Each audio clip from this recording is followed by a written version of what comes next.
What's up, Kansas City? I'm Glenn Brian Frizzell, coming to you today from the Lincoln Economic Building in the 18th and Vine District area. Joining me today is State Representative Mr. Randy Dunn.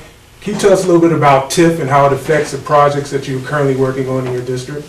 Sure. TIF stands for Tax Increment Financing, or TIF, and essentially what TIF is an incentive whereby portions of the taxes that would have been paid for a project are sort of redirected back into that project to pay for infrastructure needs or whatever the sort of needs are to accomplish that project. Now, TIF was initially designed to be utilized in areas that are economically disadvantaged. But however, unfortunately, that does not often happen. In order to apply for TIF, one has to do a blight study. The blight study has to identify that there is a preponderance of blight within the specific targeted area where the TIF plan is attempting to go into.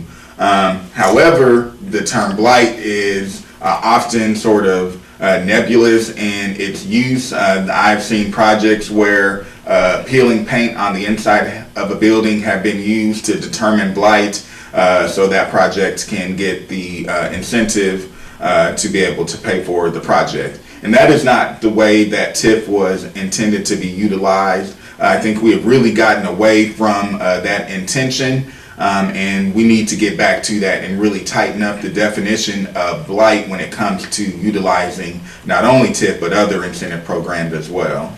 Can you tell us some projects that we might be familiar with that have used this tax increment financing? There are a number of projects where TIF has been utilized. There have been some projects that I think it was certainly warranted in its use, and some projects where perhaps it could have proceeded without that. But some projects where TIF has been used has been the Power and Light District. The 18th and Vine District did have a TIF at one point. The shops on Blue Parkway utilized a TIF for its development. There have been a number of projects on the Country Club Plaza that have utilized TIF. So there are a number of projects throughout the metro area, although the majority of them are west of Troost that have used TIF to pay for those projects, or at least a portion of those projects. To pay for. Are there some upcoming projects maybe in the new year where TIF will be an instrumental part of their development? I'm sure that there will be.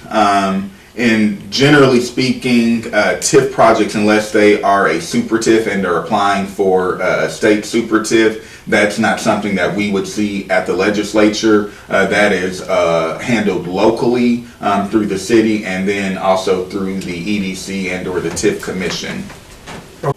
Now, Mr. Dunn, I would like to ask you about recent developments in the Kansas City Public School District. About a couple weeks ago, there was an article in the Kansas City Star that alluded to an email that was being tossed around during the summer before the accreditation process, where someone on the state level was shopping around, bidding proposal, had nothing to do with the Kansas City School District succeeding on the test.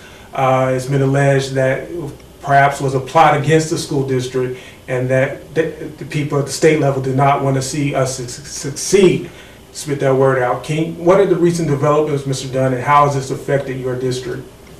Well, the developments are still ongoing as it relates to what happened with the Education Commissioner, Chris Nicastro, and the emails that were sent out. I, along with several other state representatives and Senator Kiki Curls, issued a statement calling for the governor to do an investigation to try to figure out what exactly is going on and what has been happening. Because I'm infuriated by the fact that these things were going on apparently sort of behind the scenes and without knowledge, of us as a legislator or folks from our community in terms of what was happening. And so that is something that hopefully, again, will be investigated and looked into to figure out really what happened and what was going on. And based upon what happens with that investigation, then I think, we'll need to take further action from there. Thank you, Mr. Dunn, for your time. What's Up Kansas City viewers? Check us out online, www.whatsupkansascity.net.